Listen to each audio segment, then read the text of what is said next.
വീണ്ടും അറക്കലിന്റെ മനക്കലിലേക്ക് സ്വാഗതം. നമ്മൾ എവല്യൂഷൻ എന്ന് പറയുന്ന ഈ ഒരു അതിമനോഹരമായ സുന്ദരമായ അങ്ങനെ ഒന്നും പറയണ്ടല്ലേ, ഒരു കീറാമുട്ടി ചാപ്റ്ററാണ്, കുറെ പഠിക്കാണ്ടല്ലേ. പോട്ടെ, എനിവേ ഈ ഒരു ചാപ്റ്ററിൽ നമ്മൾ രണ്ട് ടോപ്പിക്കാണുള്ളത് പറഞ്ഞു. ഒന്ന് എവല്യൂഷനാണ്, പരിണാമം. അതിന്റെ ഒരു ഡീറ്റെയിൽഡ് വീഡിയോ നമ്മൾ ചെയ്തിട്ടുണ്ട്, അത് ജസ്റ്റ് ഒന്ന് പോയിട്ട് കാണാം. അതുമായി ബന്ധപ്പെട്ട കുറച്ച് ക്വസ്റ്റ്യൻസ് ഒക്കെ ഡിസ്കസ് ചെയ്തിട്ടുണ്ട്. പിന്നെ അതുപോലെ അതിലെ രണ്ടാമത്തെ ടോപ്പിക്കാണ് നെർവസ് സിസ്റ്റം അഥവാ നാഡീ വ്യവസ്ഥ. ഇനി അതുമായി ബന്ധപ്പെട്ട കാര്യങ്ങളാണ് ഈ ഒരു വീഡിയോയിൽ പറയുന്നത്. നേരെ കാര്യത്തിലോട്ട് കിടക്കാം.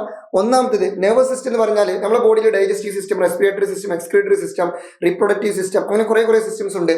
അതുപോലത്തെ ഒരു സിസ്റ്റമാണ് എന്ത്? Nervous system. ഈ നെർവസ് സിസ്റ്റമാണ് നമ്മുടെ ബോഡിയിലുള്ള എല്ലാ പരിപാടികളും കൺട്രോൾ ചെയ്യുന്നത്. ബിക്കോസ് നെർവസ് സിസ്റ്റത്തിന്റെ അണ്ടറിലാണ് ആര് വരുന്നത്? ബ്രെയിൻ വരുന്നത്. ബ്രെയിൻ ആണല്ലോ നമ്മുടെ ബോഡിയിലുള്ള ഒട്ടുമിക്ക എല്ലാ പരിപാടികളും കൺട്രോൾ ചെയ്യുന്നത്. അതാണ് ഞാൻ ഉദ്ദേശിച്ചത്. ഓക്കെ, ഈ നെർവസ് സിസ്റ്റത്തിന്റെ ബേസിക് യൂണിറ്റ് എന്ന് പറഞ്ഞാൽ അത് ന്യൂറോൺ ആണ്. ആരാണ്? ന്യൂറോൺ ആണ്. എന്തുകൊണ്ടാണ് നെർവസ് സിസ്റ്റം ഉണ്ടായിട്ടുള്ളത് എന്ന് ചോദിച്ചാൽ ന്യൂറോണുകൾ കൂടി ചേർന്നിട്ടാണ്. എന്ത് കൂടി ചേർന്നിട്ടാണ്? ന്യൂറോണുകൾ കൂടി ചേർന്നിട്ടാണ്. The basic unit of nervous system, നാഡീ വ്യവസ്ഥയുടെ നെർവസ് സിസ്റ്റത്തിന്റെ അടിസ്ഥാന ഘടകം ആരെന്ന് ചോദിച്ചാൽ ന്യൂറോൺ ആണ്. അപ്പൊ ആരാണ് ന്യൂറോൺ എന്ന് ചോദിച്ചാൽ ഇതാണ് ന്യൂറോൺ. ന്യൂറോണിനെ കുറിച്ച് ഡീറ്റെയിൽ ആയിട്ട് പഠിക്കണം. അതായത് ന്യൂറോണിന്റെ സ്ട്രക്ചർ ഇതാണ് പഠിച്ചു വെക്കണം. ഇതാണ് ന്യൂറോണിന്റെ സ്ട്രക്ചർ.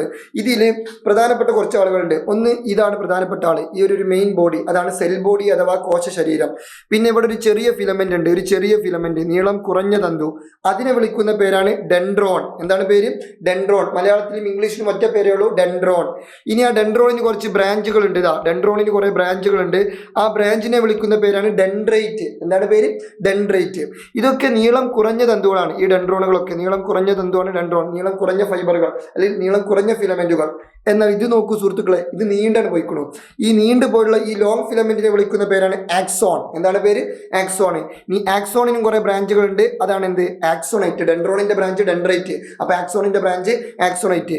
ഈ ആക്സോണൈറ്റിന്റെ അറ്റത്ത് കുറെ ഉണ്ടകളുണ്ട്, നോബിലേക്ക് സ്ട്രക്ചർ, മുഴകൾ പോലെ ഉണ്ടകൾ പോലെ കാണപ്പെടുന്ന അവനെ വിളിക്കുന്ന പേരാണ് സിനാപ്റ്റിക് നോബ്. എന്ത് നോബ്?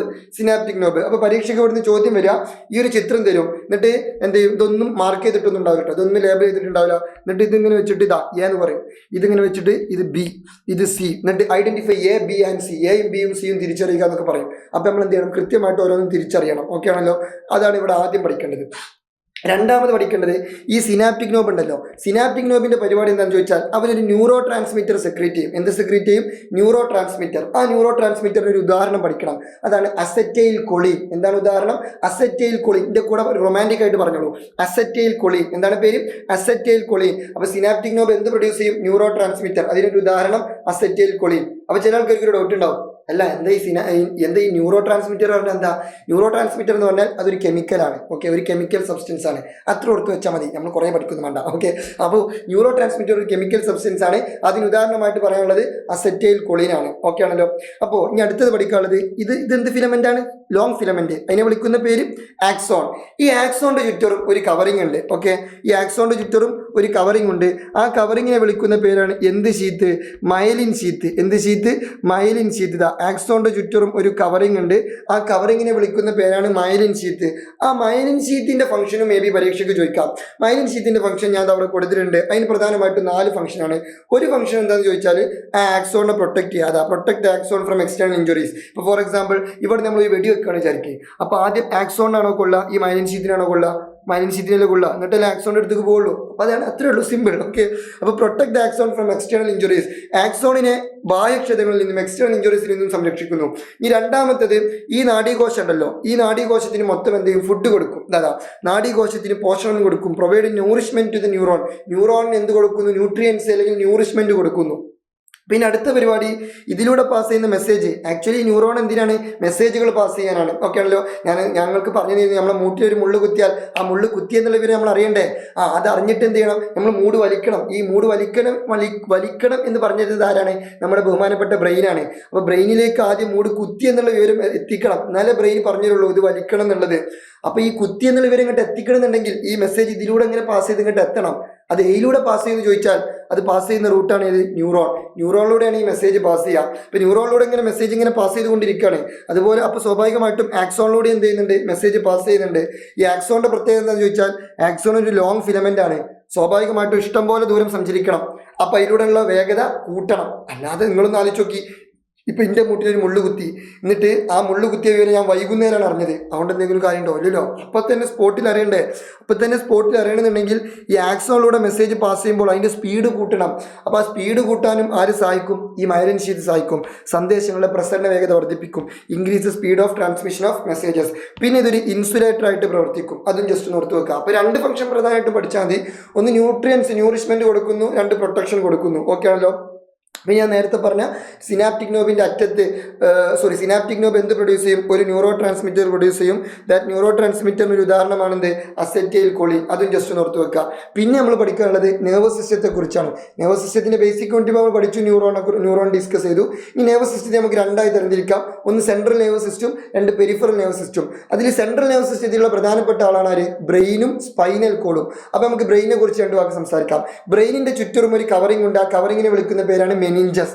ആ മെനിഞ്ചസിന് എത്ര ലെയറാണുള്ളത്? 3 ലെയറാണുള്ളത്. എത്ര ലെയറാണുള്ളത്? 3 ലെയറാണുള്ളത്. ഓക്കെ ആണല്ലോ. ഇനി ബ്രെയിനിൻ്റെ ബ്രെയിനിൻ്റെ ആ ഒരു ഇന്നർ പോർഷൻ ഉണ്ടല്ലോ, അത് കീറി മുറിച്ച് പരിശോധിക്കുകയാണെങ്കിൽ പ്രധാനമായിട്ടും 5 ഭാഗങ്ങളാണ്. ഏതൊക്കെയാണ്? സെറിബ്രം, സെറിബെല്ലം, തലാമസ്, ഹൈപ്പോതലാമസ്, പിന്നെ ബ്രെയിൻ സ്റ്റെം. ആ ബ്രെയിൻ സ്റ്റെമ്മിന് നമുക്ക് വീണ്ടും എത്രയായി തരംതിരിക്കാം? 3ആയി തരംതിരിക്കാം. അതിലൊന്നാണ് മിഡ് ബ്രെയിന്, പോൺസ്, മെഡുല്ല, ഒബ്ലാങ്കേറ്റ. അതാ. അപ്പോൾ 5 ആൾക്കാരാണ് പ്രധാനമായിട്ടും ബ്രെയിനിലുള്ളത്. Cerebrum, cerebellum, thalamus, hypothalamus, brain stem. അതിലെല്ലാത്തിൻ്റെയും ഫംഗ്ഷൻ ഡീറ്റെയിൽ ആയിട്ട് പഠിക്കണം. പിന്നെ അവരുടെ പിക്ചറും പഠിക്കണം. അതായത് ബ്രെയിൻ എവിടെയാണ്, എങ്ങനെയാണ് എന്നുള്ളതും എന്ത് ചെയ്യണം? നമ്മൾ ജസ്റ്റ് ഒന്ന് പഠിച്ചു വെക്കണം. ഓക്കെ. ബ്രെയിനിൽ സെറിബ്രം എവിടെ കാണപ്പെടുന്നു, സെറിബെല്ലം എവിടെ കാണപ്പെടുന്നു, തലാമസ് എവിടെ കാണപ്പെടുന്നു, ഹൈപ്പോതലാമസ് എവിടെ കാണപ്പെടുന്നു എന്നുള്ളത് എന്ത് ചെയ്യുക? ജസ്റ്റ് നോക്കി വെക്കുക. അതും പരീക്ഷയ്ക്ക് ചോദിക്കും. Identify A, identify B, identify C. അപ്പൊ നമ്മൾ പറയണം A cerebrum, B thalamus, C cerebellum. അങ്ങനെ പറയാൻ പറ്റണം. അപ്പൊ നമ്മൾ വിഷയം മക്കളായി. സീന് സൂപ്പർ മക്കൾ. ഓക്കെ ആണല്ലോ. എന്നാൽ പിടിച്ചോളൂ. അപ്പോൾ സെറിബ്രത്തിൻ്റെ ഫംഗ്ഷൻ എന്താണെന്ന് ചോദിച്ചാൽ, സെറിബ്രമാണ് എല്ലാ പരിപാടിയും കൺട്രോൾ ചെയ്യുന്നത്. Thought, intelligence, memory, imagination. ചിന്തിക്കുക, ബുദ്ധി, ഇമാജിനേഷൻ, ഓർമ്മ, എല്ലാ പരിപാടിയും. ഞാൻ നിങ്ങൾക്കൊരു കോഡ് പറഞ്ഞു തന്നിരുന്നു. നിങ്ങൾ ടിമി എന്ന് ആലോചിക്കുക. ടിമി എന്ന് പറഞ്ഞാൽ തോട്ട്, ഇൻ്റലിജൻസ്, മെമ്മറി, ഇമാജിനേഷൻ. ആ പറഞ്ഞ 4 പരിപാടി ആര് കൺട്രോൾ ചെയ്യും? സെറിബ്രം കൺട്രോൾ ചെയ്യും. പിന്നെ അതുപോലെ തന്നെ വോളണ്ടറി മൂവ്മെൻറ്റ്, നമ്മുടെ കൺട്രോളിലുള്ള എല്ലാ മൂവ്മെൻറ്റുകളും. ഇപ്പോൾ ഞാനിതാ ഈ കുപ്പി എടുത്തു, ഈ കുപ്പിയോടെ വെച്ചു, ഞാനിവിടെ കുത്തി വരക്കുന്നു. ഇതൊക്കെ എൻ്റെ കൺട്രോളുള്ള മൂവ്മെൻ്റ് ആണ്. അപ്പോൾ എൻ്റെ കൺട്രോളുള്ള എല്ലാ വോളണ്ടറി മൂവ്മെൻറ്റ്സും ആര് കൺട്രോൾ ചെയ്യും? സെറിബ്രം കൺട്രോൾ ചെയ്യും. പിന്നെ സെൻസറി എക്സ്പീരിയൻസസ്, അതായത് ഇന്ദ്രിയാനുഭവങ്ങൾ സാധ്യമാക്കുന്നു. എന്താ ഇന്ദ്രിയാനുഭവങ്ങൾ? പഞ്ചേന്ദ്രിയങ്ങൾ. കണ്ണുകൊണ്ട് കാണുന്നു, ചെവി കൊണ്ട് കേൾക്കുന്നു, മൂക്കൊണ്ട് മണക്കുന്നു, നാവ് കൊണ്ട് രുചിക്കുന്നു, തൊട്ടാൽ അറിയുന്നു. ഈ പറഞ്ഞ പരിപാടികളൊക്കെ, ഈ സെൻസറി എക്സ്പീരിയൻസ് ഒക്കെ, ഈ ഇന്ദ്രിയാനുഭവങ്ങളൊക്കെ ആര് ഡീൽ ചെയ്യും? സെറിബ്രം ഡീൽ ചെയ്യും. ഇനി രണ്ടാമത്തേതാണ് സെറിബെല്ലം. സെറിബെല്ലത്തിൻ്റെ പരിപാടി എന്താണെന്ന് ചോദിച്ചാൽ ഇക്വിലിബ്രിയം മെയിൻറ്റെയിൻ ചെയ്യുന്നു. അതായത് ശരീര തുലനനില പാലിക്കാൻ സഹായിക്കുന്നു. ഇക്വിലിബ്രിയം അതെങ്ങനെ ഓർത്തു വെക്കും ചോദിച്ചാൽ സുഹൃത്തുക്കളെ, സെറിബെല്ലത്തിൽ ഒരു എല്ലില്ലേ?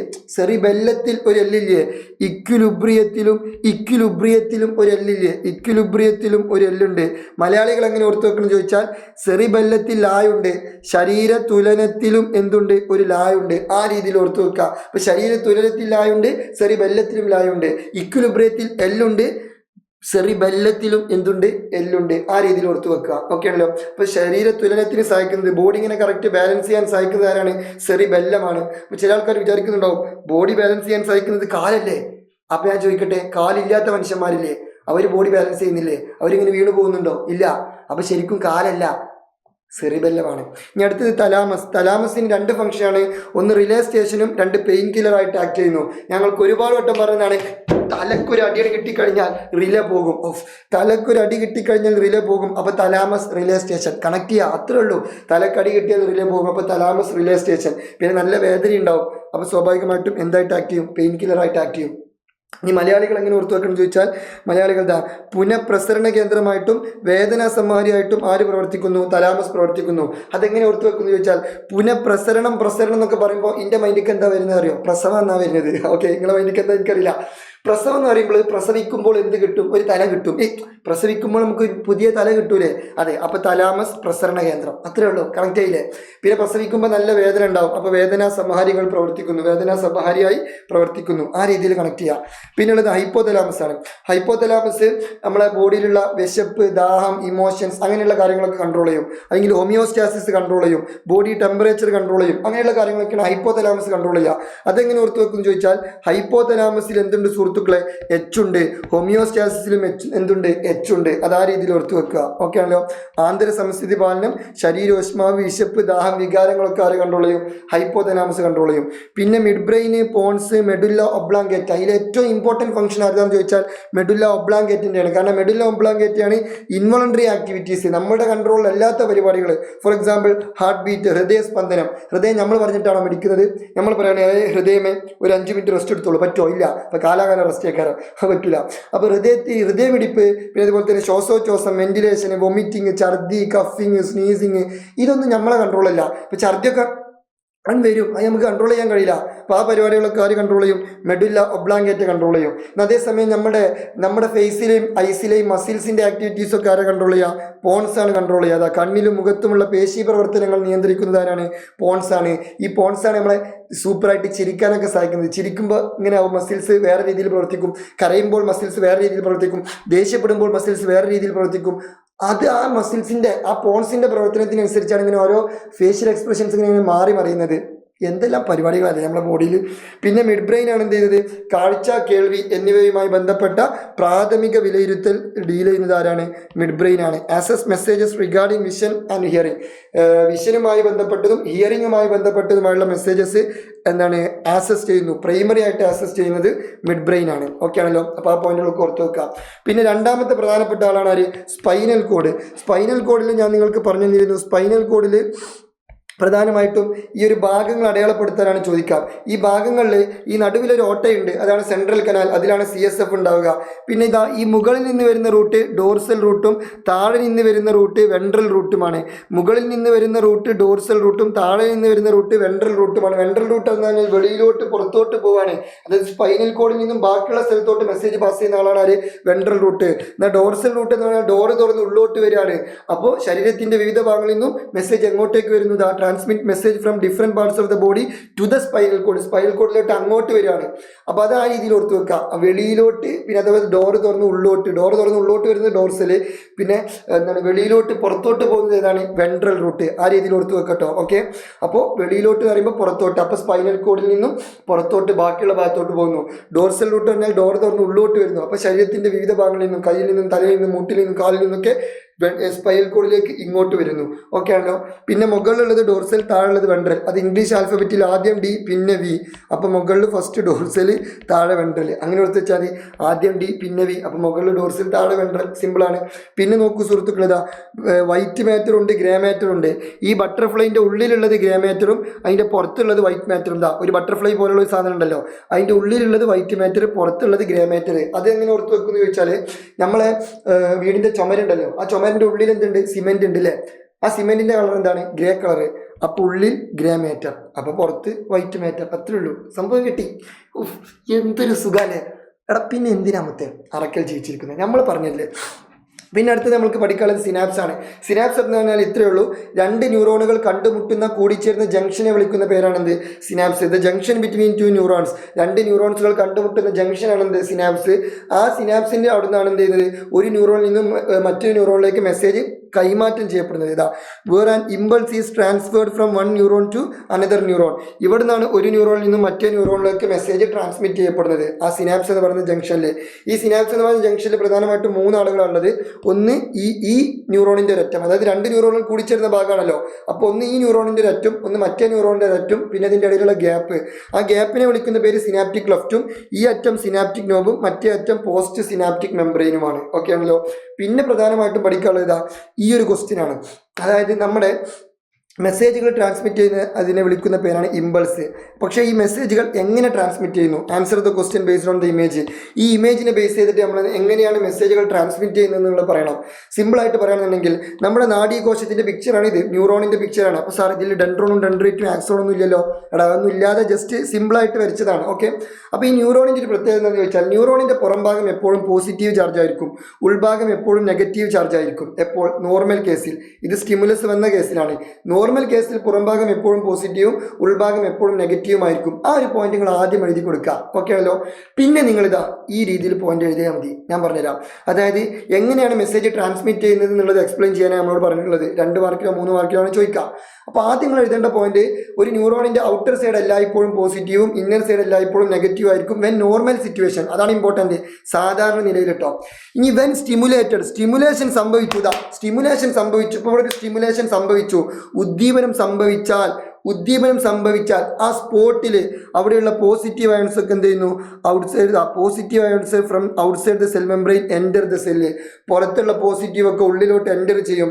And causing a temporary charge variation. എന്നിട്ട് അവിടെ ഒരു ടെമ്പററി ചാർജ് വേരിയേഷൻ ക്രിയേറ്റ് ചെയ്യും. അതായത് പുറത്തത്തെ പോസിറ്റീവ് ഒക്കെ ഉള്ളിലോട്ടും ഉള്ളിലുള്ള നെഗറ്റീവ് ഒക്കെ പുറത്തോട്ടും വരും. എന്ന് വെച്ചാൽ പുറത്ത് നെഗറ്റീവും ഉള്ളിൽ പോസിറ്റീവായി മാറും. ചാർജ് നേരെ എന്ത് ചെയ്യും, ട്വിസ്റ്റ് ചെയ്യും. ഉദ്ദീപിക്കപ്പെടുമ്പോൾ കോശസ്തരത്തിൻ്റെ പുറത്ത് നിന്ന് പോസിറ്റീവ് ചാർജ് അയോണുകൾ ഉള്ളിലോട്ട് പ്രവേശിക്കും. ഇത് താൽക്കാലികമായിട്ട് ആ ഭാഗത്തൊരു ചാർജ് വ്യതിയാനം ഉണ്ടാക്കും.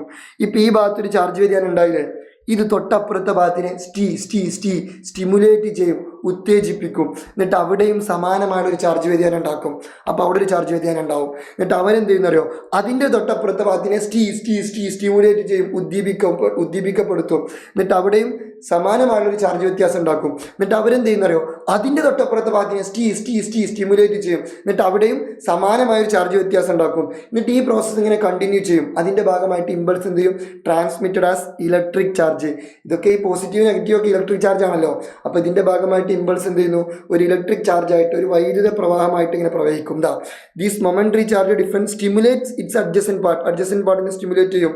ആൻഡ് സിമിലർ ചേഞ്ചസ് ഒക്കെ റിതേർ അവിടെയും സിമിലർ ചേഞ്ചസ് സംഭവിക്കും. ആസ് ദിസ് പ്രോസസ് പ്രൊസീഡ്സ്, ഈ പ്രോസസ് കണ്ടിന്യൂ ചെയ്യും. And then impulse get transmitted as electric charge. അതുവഴി ഇമ്പൾസ് എന്ത് ചെയ്യുന്നു, വൈദ്യുത പ്രവാഹമായിട്ട് ഇലക്ട്രിക് ചാർജായിട്ട് മൂവ് ചെയ്യും. ഇത് നിങ്ങൾ 2 മാർക്കിനോ 3 മാർക്കിനോ ചോദിച്ചാൽ എക്സ്പ്ലെയിൻ ചെയ്യേണ്ടതാണ്.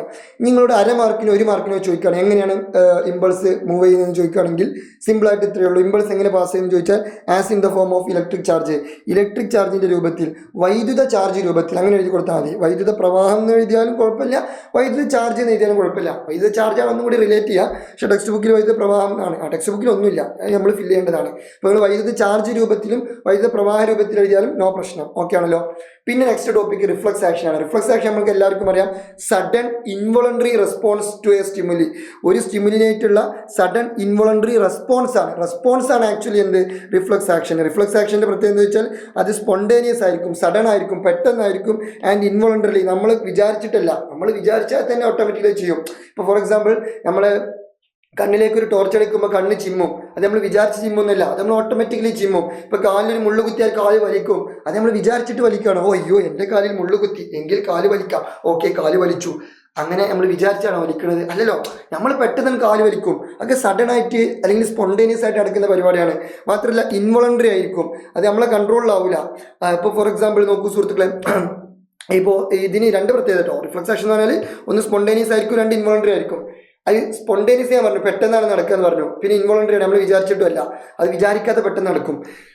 ഇപ്പോൾ ഫോർ എക്സാമ്പിൾ എൻ്റെ കാലിൽ ഒരു മുള്ളു കുത്തിയാൽ ഞാൻ ഒരിക്കലും ഇങ്ങനെ റൊമാൻറ്റിക് ആയിട്ട് മെല്ലെ ഇങ്ങനെ സ്ലോ മോഷനിൽ കാല് വലിക്കൂലല്ലോ, ഞാൻ പെട്ടെന്നല്ലേ വലിക്കാം. അതാ ഞാൻ പറഞ്ഞത്, സ്പോണ്ടേനിയസ് ആയിരിക്കും, പിന്നെ ഇൻവോളണ്ടറി ആയിരിക്കും. അത്തരത്തിലുള്ള ആക്ഷനെ വിളിക്കുന്ന പേരാണ് റിഫ്ലക്സ് ആക്ഷൻ. അപ്പോൾ പരീക്ഷയ്ക്ക് റിഫ്ലക്സ് ആക്ഷൻ ഉദാഹരണം ചോദിച്ചാൽ കാലിൽ മുള്ളു കുത്തുന്നു എന്ന് എഴുതി വെക്കരുത്.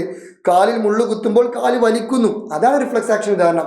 ആ റെസ്പോൺസ് ആണ്, ആ റിയാക്ഷനാണ് റിഫ്ലക്സ് ആക്ഷൻ്റെ ഉദാഹരണം. അല്ലാതെ കാലിൽ മുള്ളു കുത്തലല്ല. കാലിൽ മുള്ളു കുത്തിയാകുമ്പോൾ സ്റ്റിമുലസ് മാത്രമേ സംഭവിച്ചിട്ടുള്ളൂ, അവിടെ എന്ത് സംഭവിച്ചിട്ടില്ല, റിയാക്ഷൻ സംഭവിച്ചിട്ടില്ല. കാലിൽ മുള്ളു കുത്തുമ്പോൾ കാല് വലിക്കുന്നു, അങ്ങനെ തന്നെ എഴുതി കൊടുക്കണം. ഇനി റിഫ്ലക്സ് ആക്ഷനിലും എന്ത് ചെയ്യുന്നുണ്ട്, മെസ്സേജുകൾ അങ്ങോട്ടും ഇങ്ങോട്ടൊക്കെ ട്രാൻസ്മിറ്റ് ചെയ്യുന്നുണ്ട്. ആ ട്രാൻസ്മിറ്റ് ചെയ്യുന്ന റൂട്ടിനെ വിളിക്കുന്ന പേരാണ് റിഫ്ലക്സ് ആർക്ക്. അതാണ് ഈ റൂട്ട്. ആദ്യം സ്റ്റിമുലസ് സംഭവിച്ചത് റിസെപ്റ്റേഴ്സ് സ്വീകരിക്കും, എന്നിട്ട് സെൻസറി ന്യൂറോണിന് ഇന്റർ ന്യൂറോൺ വഴി മോട്ടോർ ന്യൂറോൺ ത്രൂ മസിൽസിലോട്ട് എത്തും. ഇതാണ് സെറ്റപ്പ്. ഓക്കെ ആണല്ലോ. പിന്നെ ലാസ്റ്റ് ടോപ്പിക് ഉണ്ട്, ഓട്ടോണോമസ് നെർവസ് സിസ്റ്റം. അതിലാണ് സിമ്പതറ്റിക്കും പാരാസിമ്പതറ്റിക്കും വരുന്നത്. സ്വതന്ത്ര നാഡീ വ്യവസ്ഥ. സ്വതന്ത്ര നാഡീ വ്യവസ്ഥയിൽ 2 ടീമാണുള്ളത്, ഒന്ന് സിമ്പതറ്റിക്കും 2 പാരാസിമ്പതറ്റിക്കും. സിമ്പതറ്റിക് നമ്മൾ സിംബ എന്നും വിളിച്ചു, പാരാസിമ്പതറ്റിക് നമ്മൾ പാര എന്നും വിളിച്ചു. സിംബനെ നമ്മൾ പഠിക്കാൻ വേണ്ടിയിട്ട് സിംബ ഇസ് ഈക്വൽ ടു പേടിയെന്നും പാര ഇസ് ഈക്വൽ ടു കൂളെന്നും ഞാൻ പറഞ്ഞു തന്നിരുന്നു. അതായത് ഈ സിമ്പതറ്റിക്കിൻ്റെയും പാരാസിമ്പതറ്റിക്കിൻ്റെയും അണ്ടറിൽ ഇഷ്ടംപോലെ ഫംഗ്ഷൻസ് ഉണ്ട്. ആ ഫംഗ്ഷൻസ് നിങ്ങൾക്ക് ഈസി ആയിട്ട് കണക്ട് ചെയ്യാൻ ഒരു ഐഡിയ ഞങ്ങൾക്ക് പറഞ്ഞു തന്നിരുന്നു. സിംബ ഇസ് ഈക്വൽ ടു പേടി, പാര ഇസ് ഈക്വൽ ടു കൂള്. സിമ്പിളായിട്ട് ഒരു ഒറ്റ ഉദാഹരണം വേണമെങ്കിൽ ഞാൻ വെറുതെ പറഞ്ഞുതരാം. നമ്മളിത് ഡീറ്റെയിൽ ആയിട്ട് ഡിസ്കസ് ചെയ്താണ് നമ്മൾ ഇനി ലൈവിലും പറയും. നിങ്ങൾ ലൈവിലോട്ട് വന്നാൽ മതി. ഓക്കെ ആണല്ലോ. ഇതാ സിമ്പതറ്റിക് പറഞ്ഞാൽ പേടിയും പാരാസിമ്പതറ്റിക് പറഞ്ഞാൽ കൂൾ, ആ സാധനം മാത്രം ഓർത്ത് വെച്ചാൽ മതി. ഇപ്പൊ ഹൃദയമിടിപ്പ് കൂടുന്നു, അത് സിംബയാണോ പാരയാണോ എന്ന് ചോദിച്ചാൽ നമ്മളിങ്ങനെ ചിന്തിക്കാം, എപ്പോഴാണ് ഹൃദയമിടിപ്പ് കൂടാ? പേടിക്കുമ്പോഴല്ലേ. ഇനി ഒരു പട്ടി പിന്നാലെ കൂടി, അപ്പൊ ഞാൻ ഫുൾ കോൺഫിഡൻസിൽ നീ പോടാ പട്ടി എന്ന് പറയുമോ? ഇല്ല, ഞാൻ പേടിച്ച് ആകെ എൻ്റെ ഹൃദയമിടിപ്പൊക്കെ കൂടിയിട്ട് എന്തോ ആയിട്ടുണ്ടാവും. അപ്പൊ ഹൃദയമിടിപ്പ് കൂടെ എപ്പോഴാ? പേടിക്കുമ്പോഴാ. പേടി എന്താ? സിംബയാണ്. അപ്പൊ ഹൃദയമിടിപ്പ് കൂടുന്നത് ഏത് വ്യവസ്ഥയാണ്? സിമ്പതറ്റിക് വ്യവസ്ഥ അല്ലെങ്കിൽ സിമ്പതറ്റിക് സിസ്റ്റം. അത്രയേ ഉള്ളൂ. ഇനിയിപ്പോൾ for example saliva production increases, അത് സിംബയാണോ പാരയാണോ എന്ന് ചോദിക്കാണ്. അപ്പം നമ്മളിങ്ങനെ എടുത്ത് വെക്കുക, സലൈവ പ്രൊഡക്ഷൻ ഇൻക്രീസസ് എന്ന് പറഞ്ഞാൽ വായൻ്റെ ഉള്ളിലുള്ള ഉമിനീര് അത്യാവശ്യം ഉണ്ട്, അത് കൂടിയിട്ടുണ്ട്. വായൻ്റെ ഉള്ളിലുള്ള ഉമിനീര് എപ്പോഴാണ് പറ്റുക? പേടിക്കുമ്പോഴല്ലേ. നമ്മൾ ഒരു പ്രസംഗമൊക്കെ നമുക്ക് കുറേ ആൾക്കാരെ മുന്നിൽ നിന്ന് സംസാരിക്കാൻ പേടിയാണെന്ന് വിചാരിക്കുക.